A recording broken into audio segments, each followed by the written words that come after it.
proud co-founder of Omen Brewing, a family-run brewery here in Edmonton. How you doing, man? Great. How are you? I'm awesome. I'm fantastic. We're hanging out in Edmonton for like the week, so getting to connect with a lot of breweries. Can't really complain that way. Mm-hmm. Thanks for coming in. Appreciate it. Yeah, no problem. Okay, so family-run business. I'm always fascinated by people like yourself that can successfully run family businesses because it's not always easy. There's 3 brothers and your dad, is that right? Yeah, so it's the three of us. So Okay. it's, my 2 brothers, Okay. myself, which makes 3, and then our dad, yeah. Okay, awesome. When did you guys start? How did this idea come about? When did you guys think, as a family, we should start a business? Well, Or it a brewery? wasn't the whole family that had the same idea at the same time. So Spencer and I, we've been home brewers for quite some time, and we always thought it would be fun to start up our own brewery, and we talked about it for years, but it was just never really anything that was feasible for us to do.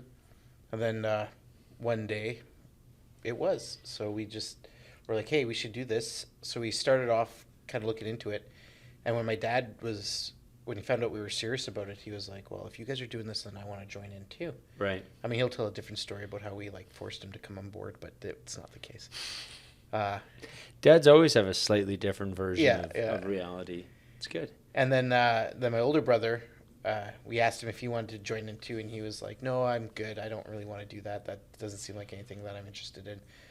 And then he went to work the next day, and one of his coworkers was like, if your family's starting up a brewery and you don't get involved, you're going to regret that for the rest of your life. So then he, the next day, was like, okay, I changed my mind. I'll join. So we're like, great, perfect. We need more people to share the debt and, a little bit of extra revenue. And Yeah. it's kind of how we got started. Awesome. Yeah, it's funny because when people start a business, I've had people ask me about, starting whatever it is, a festival or something like that, and their numbers are always how they're going to divvy up the profit, and I'm always like, well, actually, you got to figure out how you're going to divvy up the debt because it would take you a long time if you're going to make money, and people like to think about the money they're going to make and not, what it properly takes to start a business. So you guys decide to start the business. What was the original vision? So it was you and your brother Spencer that were home brewers? Yeah. So we got actually started homebrewing kind of by fluke. We were walking through Liquidation World one day, and we found a discount brew kit. So it came with a pail, the malt extract, and like a drum meter, and you just kind of mixed it all together and let it ferment. And we saw that, and I was like, hey, we should buy this. It's like $12. Like, we'll get 5 gallons of beer, and it's cheap. And he's like, oh, it's gonna be gross. Like, no way, man. And I was like, well, I'm buying it anyways. It's like $12, big deal. It's not gonna wreck the bank. So we bought it, we brewed it. It turned out quite nice. We enjoyed it, and so then we just were like, hey, let's keep going. So we just started brewing from there, and then he was like, well, this isn't really brewing. If we're gonna brew, we got to get into all grain brewing. So then he started doing all grain brewing, and then he built himself a little homebrew setup, and then just kind of snowballed from there. So did you guys kind of both get the bug? Because it seems like he had to get kind of convinced to do it, but then all of a sudden it was like, okay, let's step it up. Were you guys kind of both passionate about it?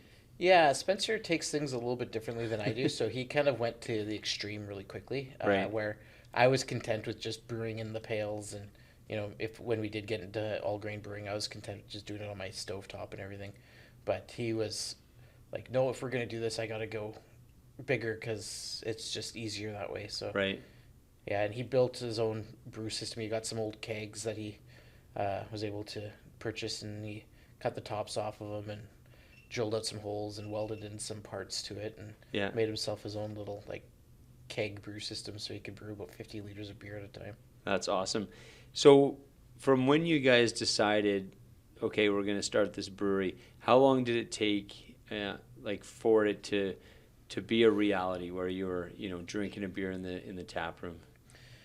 Okay, so we had our first official meeting as Omen Brewing. We weren't incorporated yet or anything, but this is when we sat down, all 4 of us, to actually discuss what we were going to do in September of 2016.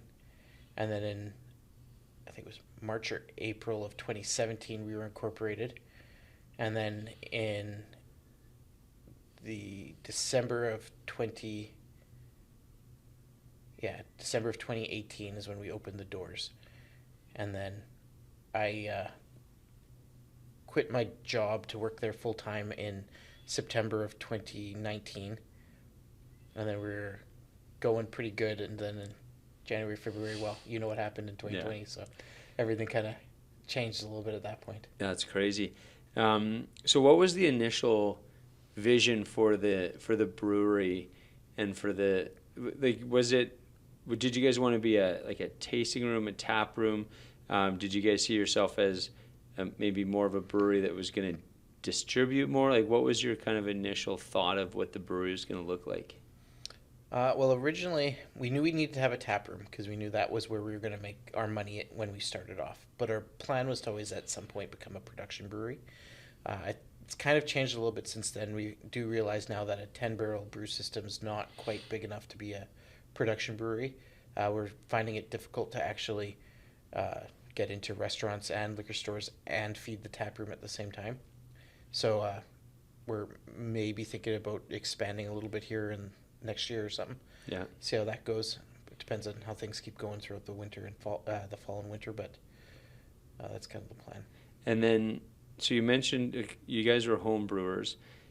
How is that transition? Because you go from home brewing to, commercial brewing. Even just the scale, I'm sure, is a little bit difficult. Was that a steep learning process for you guys? Yeah. I don't know how what the rating is on your podcast here. I don't know if I can get into too much dirty details. You can swear all you want. All right. Well, I always compare our first brew to losing your virginity. It was it was hard. It was sloppy. It was messy. You were tired at the end of it, and you just were happy. It was a good day, but it was a long day, and it was just really challenging to figure out how everything worked and to get everything in play. I mean, now we had 4 guys brewing the first batch of beer, and we were running all over the place. So we had so much wort on the floor, spillage, everything. Now Spencer does it pretty much all by himself. So It's like we've really fine-tuned that's awesome. How it goes. Well, if you figure out either of those two things on day one, you're doing really good. Yeah. So, okay, so then with that, you guys are both being home brewers, but how do you then define roles once you start the brewery? Like, first of all, let's start with, like, what is your role with the brewery? My role is pretty much everything. I manage the tap room. I do a little bit of brewing. I do packaging. I do sales. Like, we always get people asking, like, "Oh, give us your sales rep," and well, we don't really have a sales rep. Like, I do sales very, very part-time. But like, that's kind of what I do. I work the tap room a little bit at the beginning. Now we have staff. I still do when we need to do it, but right. I'm just kind of everywhere. Yeah. Whatever needs to be kind of done in the background and making sure things are just operating smoothly. And then Spencer is the brewer? Yeah, so Spencer does the primarily just brewing. So he does brewing and like packaging and stuff like that, and then he does a lot of cleaning of the tanks and all that stuff. And then he also does like the brewery management side of things as well. So he tracks the inventory and does the AGLC reports and stuff like that on that end. And then, so then how do you guys decide as a group, what your roles are going to be? How did you get, tasked with your job? And then because if you guys were both home brewing, was there ever a thought that maybe you would become the brewer? Well, it was, when we started off, Spencer always wanted to be like the head brewer. That's what he wanted to do. He wanted to brew the beer, and that's what he wanted to do. And I wanted to kind of run the business. My older brother, when he was involved, like, he's taken a step back now. He doesn't really do much in the brewery anymore. But when he originally started, he was he's an insurance wholesale salesman or whatever. So he was really good at managing paperwork and going through all like the stuff with the city and all that. So he kind of did all that. So he sort of took on the managerial role at the start. But now that we have that all kind of sorted out, he's taken a step back and I've kind of taken over. Yeah, nice. Okay. So when it comes to developing recipes, Did you guys start off with a certain type of philosophy of the type of beers that you wanted to make? Yeah, so when we were developing our business plan, we always kept getting asked the same question from like the banks and anywhere we were trying to get money from was like, well, what separates you from all the other breweries? And we'd always give the same answer that most breweries give, where it's like, oh well, we want to be a local craft brewery that uses premium ingredients and makes good quality beer at a reasonable price, and and we kind of thought like maybe we need to step outside of that a little bit too. So we came up with the idea of focusing kind of more on darker styles of beer, and as being dark beer drinkers, whenever we'd go to the liquor store, we'd find that there'd always be a huge selection of pale ales and IPAs and stuff like that, but there was always that small section with stouts and porters and dunkels and things like that. So we felt that there was a need to fill that void. So we started off brewing primarily all dark beers, and it took us a little while to get people on board with that. We'd get a lot of people who'd come in and be like, "Oh, it's all dark. I don't like dark beer. I don't like dark beer," but we'd convince them to try some and sample it, and usually they'd like it and they'd leave with a growler or a 4-pack or something. Right. And now we get people who are coming in specifically because we do dark beers. Yeah, and I think it is an important thing to have like a niche. Like you can experiment, but there's a niche that you're filling. Do you guys have a core lineup of beers? Yeah, so our core lineup are the ones that we kind of have out in Liquor Connect at the moment. So it would be our Spilt Milk Stout. So it's our milk stout. It's we add a little bit of lactose sugar to it, gives it a sweeter edge, cuts down on the bitterness of the roasted malts. It's won us a silver medal 2 years in a row for stouts, so that's pretty good. Then we have our Blueberry Session Ale, which is like a dunkel, like a wheat beer, like a darker wheat ale that we add some blueberries to. It gives it a nice blueberry aroma and flavor. It's quite popular. And then we have our Red Harbor, which is our Irish Red Ale. It's won a silver medal 2 years in a row as well, so pretty pleased with that. And then one of the other one that doesn't fit that dark beer kind of category, but it's our gluten-free beer. Yeah. Our Behave, the one that I'm drinking right now. Yeah. And that seems like a unique one. That when you were describing it to me, it doesn't sound like anything that I've ever heard of. Is that a unique thing that you guys kind of created yourselves? I'd like to think it is. Yeah. I haven't seen any other brewery that has anything even close to this. That being said, I mean, it wasn't like we just knew what we kind of like to drink. Like I was telling you earlier that my wife's celiac, so she couldn't drink beer. And when I was getting into craft beer, I would drink a lot of gluten-free craft beers because of my wife, and I always felt that they fell flat and they were missing something. And so when we had the brewery going, and I was like, I want to brew a beer that my wife can at least drink. I wanted to brew something that tasted good, but wasn't missing something. So I wanted to try and create something completely different that wasn't like any other gluten-free beer out there. Right. And that's kind of how we came up with this. And it's become one of your favorites or one of your most popular? Yeah, it's one of our top sellers. Yeah, for sure. Those 4 beers that are our core beers are our 4 best sellers. Yeah. So we were talking about before the brewery. You were an electrician, correct? I was, yeah. I always find it funny because when somebody goes from one career to another career, so starting a brewery, a lot of people would look at that and say there's no connection between being an electrician and running a brewery. But oftentimes there's a lot of things you learn in your past that really are helpful. As an electrician, as a background, what is it about that profession that's been helpful for you and kind of helped you succeed as managing a brewery? Well, I was an electrician, and I also kind of did I had a house renovation company with my dad too for a little while. It was just very small. It was just the 2 of us really, and we'd renovate houses and then sell them. And so I learned how to do a lot of other things as well than just electrical. But coming from the electrical trade has been great because we were able to hook up our equipment when it showed up, right? We did a lot of the renovations in the tap room ourselves as well. We were able to, we essentially built out the bar. We hooked up all of our own equipment. We built our cooler from scratch. Yeah. Like we did a bunch of stuff that other places would have to pay someone to come in and do, which saved us a lot of money at the start of the Yeah. the build out. That's awesome. Okay, so challenges. So when I would have first met you guys, when did the tasting room open? December of 2018. Okay, so it wouldn't have been very far after that. That I remember coming into Edmonton. I was with my friend Rob Swiderski, and we stopped in at the tap room.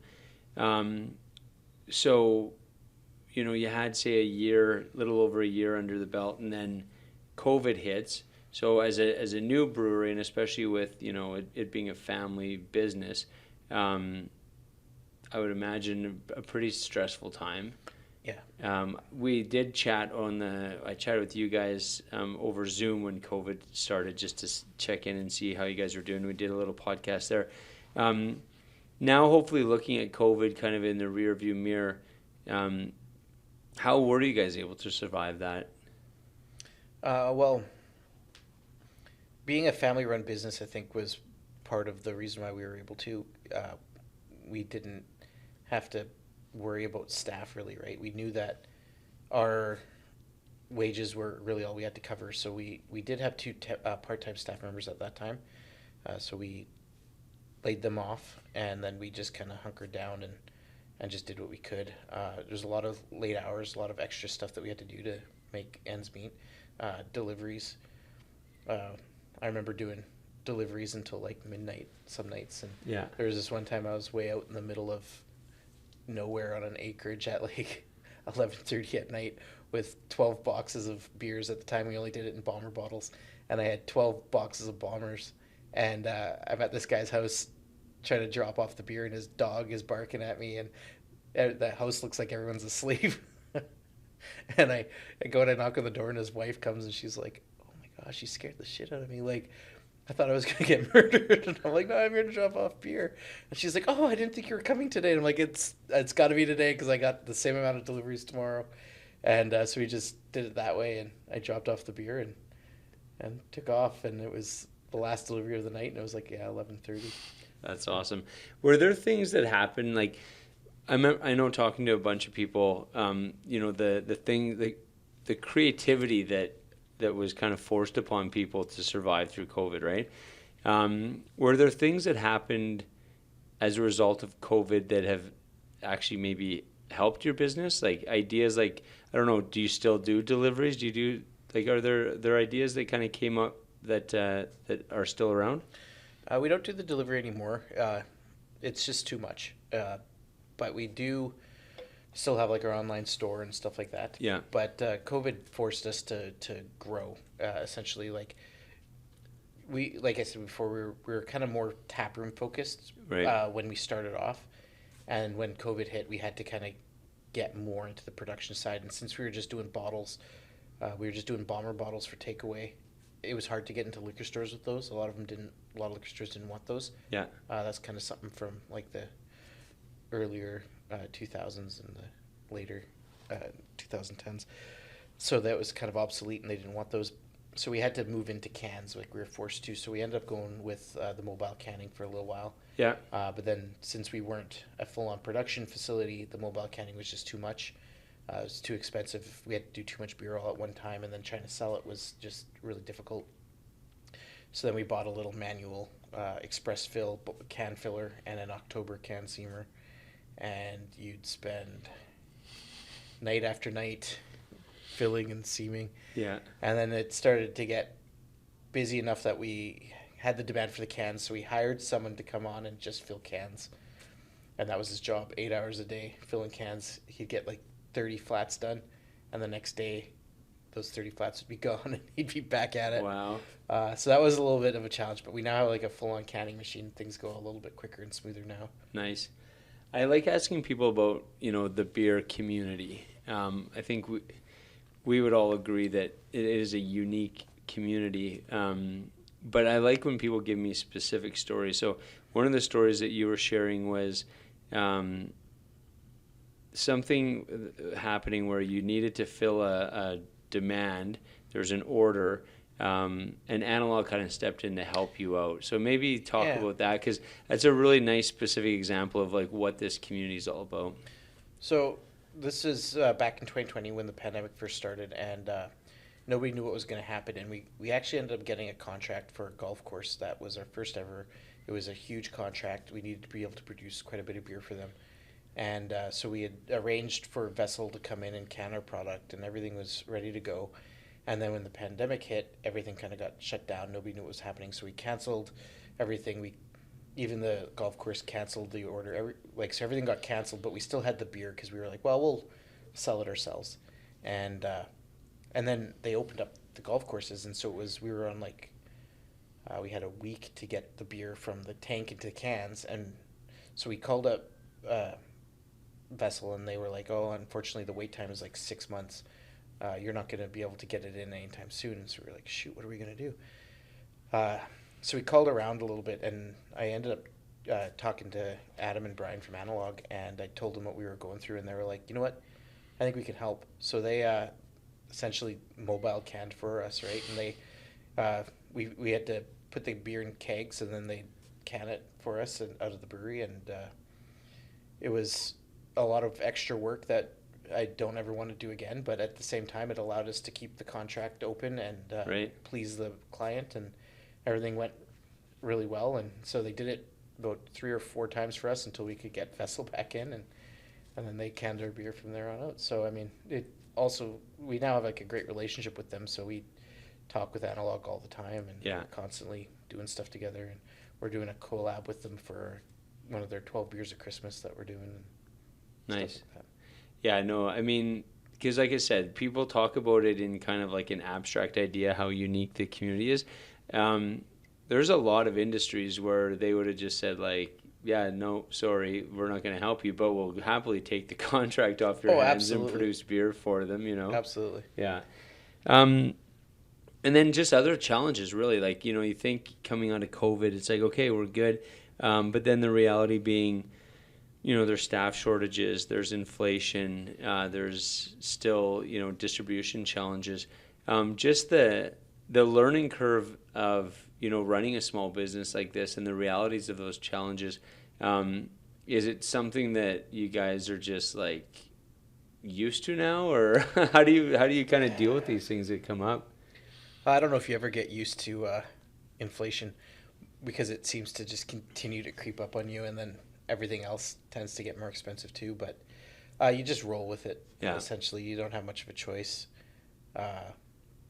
It would be nice if it would stop and go down, but like the cost of grain has gone up significantly. Cost of cans went up really quite a bit higher than it should have been.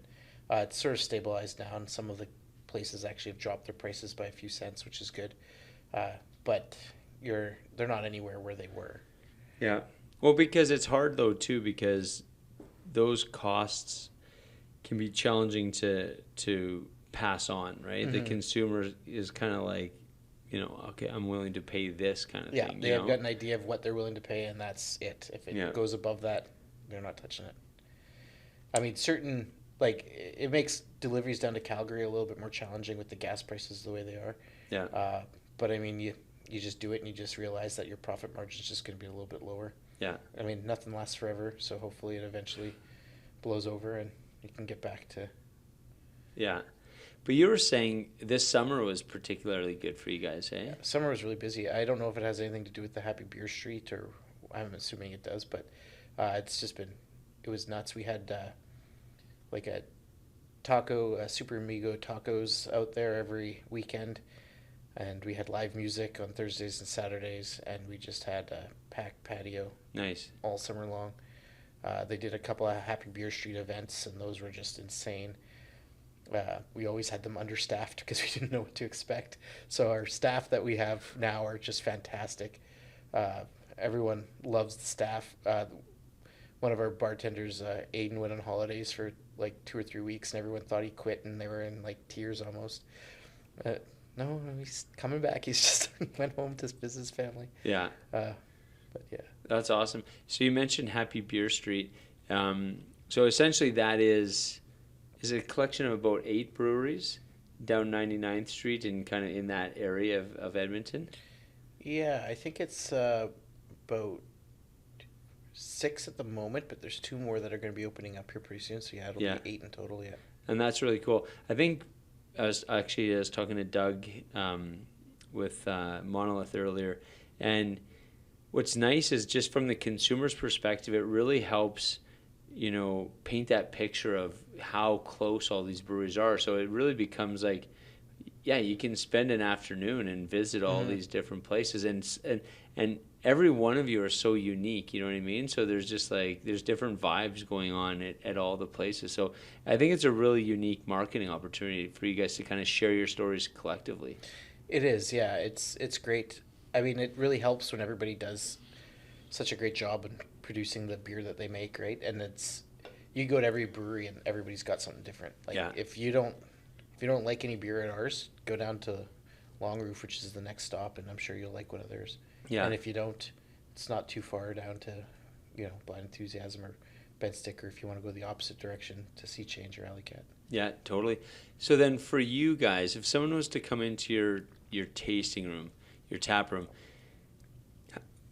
maybe just explain what it is, because one of the things that you were saying that kind of surprised me is just how many beers you have on tap. So what is kind of the experience when someone comes into Omen? What is the Omen experience? This is a question better suited for our bartender. I would say most people are excited to see, because we have 20 taps available.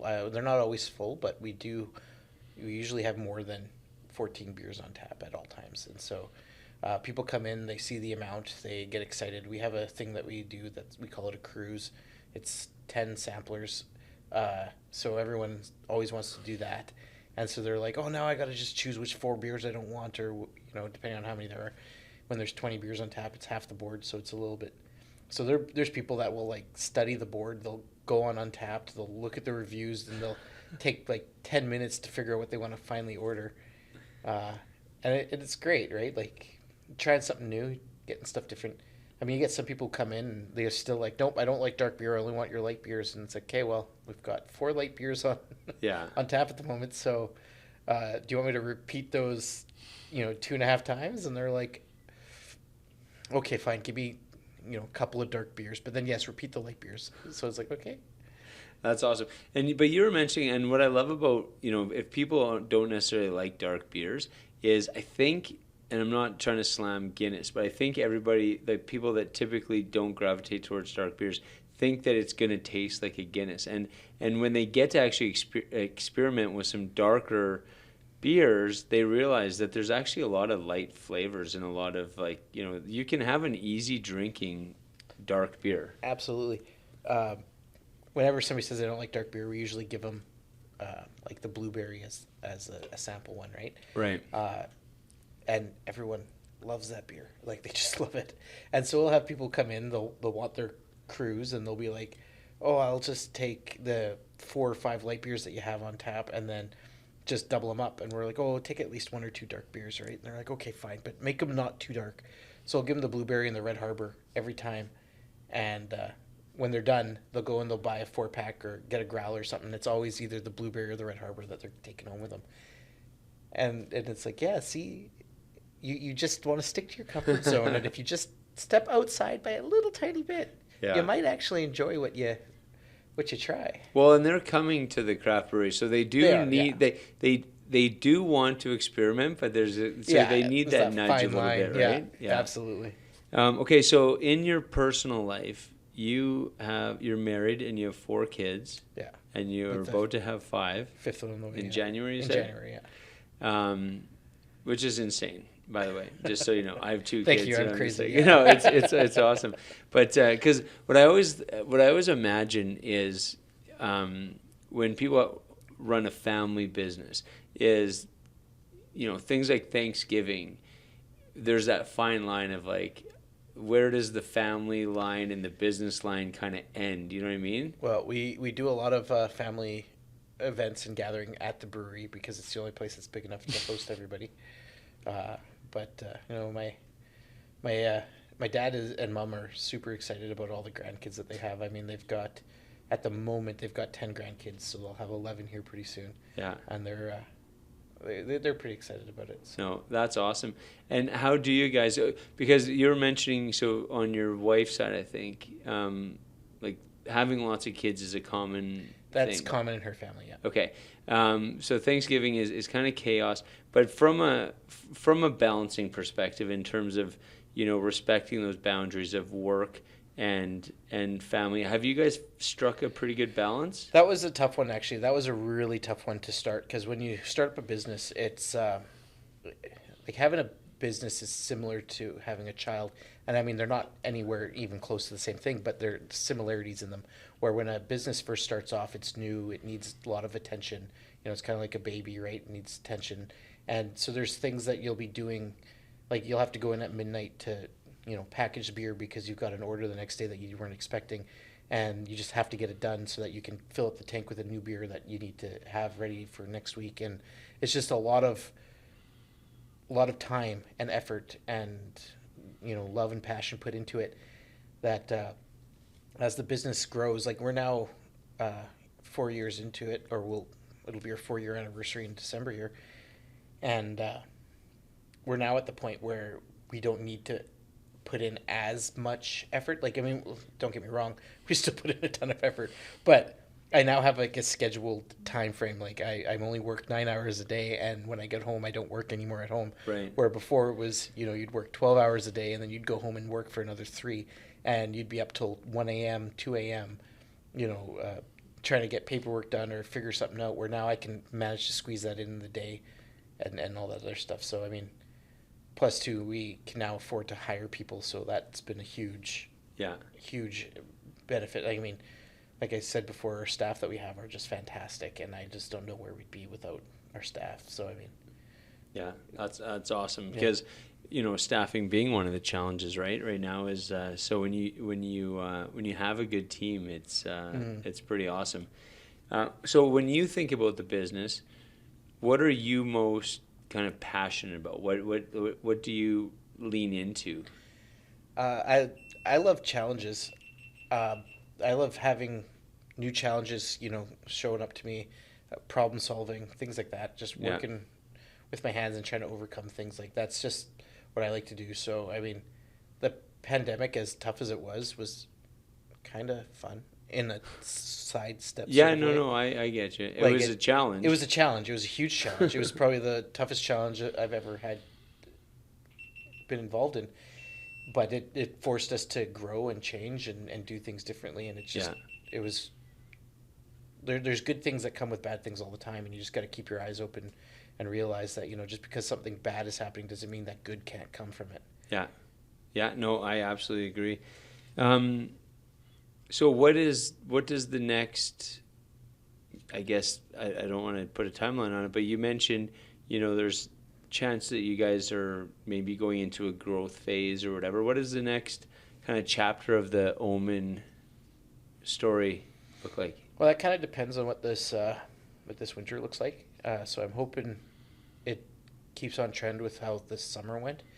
If it can stay like that, then yeah, we'll be forced to grow. We won't have much of a choice. And when you say grow, is that within the existing square footage that you have? Yeah, we're not planning on leaving that place anytime soon because, I mean, it is big enough that we can manage with what we've got. Like, we'd upsize tanks probably first and, just try to squeeze as much square footage out of that place as we possibly can. Yeah. I don't know if you've ever, one of my favorite places to go visit is that's like that. I don't know if they'd appreciate me dropping their name here, but like if you ever go to like Town Square, like that place has used every inch of that brewery. Oh, yeah.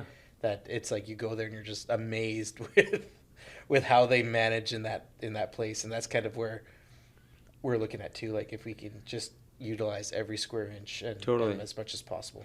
And not only just square inch, it's like you got to think, up too. Like because years ago I was in Saskatoon, and I was able to get a tour of Great Western Brewing. Which was kind of lucky because I don't think they really do tours. So, but I was able to get the operations manager to walk me through, and it looked like a cartoon. It was just like you would have like a conveyor belt doing this, and like there was like stuff underneath it. So anytime they needed a new piece of equipment, it was like, how do we put this within the existing parameters? It wasn't like, oh, let's just buy a new lot. So because as you know, the costs of running a brewery are huge, and so just growing out can be quite expensive, right? So it's like, hey, how do we get creative with what we have? Yeah, absolutely. We've been stacking things on top of things all over the place lately, and it's getting worse. Yeah. The cooler, which was never meant to be a storage area, has now become a huge storage area. Yeah. I'm afraid that one day that roof's going to just collapse on us, but no, I'm kidding. It's not that bad. But like Spencer too has been quite creative on the way of stacking things in the brewery. So he's got a whole palleting system set up so that he can stack pallets on top of pallets with other things on top of them without them damaging the stuff below, and to be able to use the pallet jack and things like that to get it up there. All the things that you didn't think you'd ever have to get good at. And this is where all the years of playing Tetris when you were a kid come in, right? I was literally just thinking about that too. Awesome, man. Thanks for coming in and sharing your story.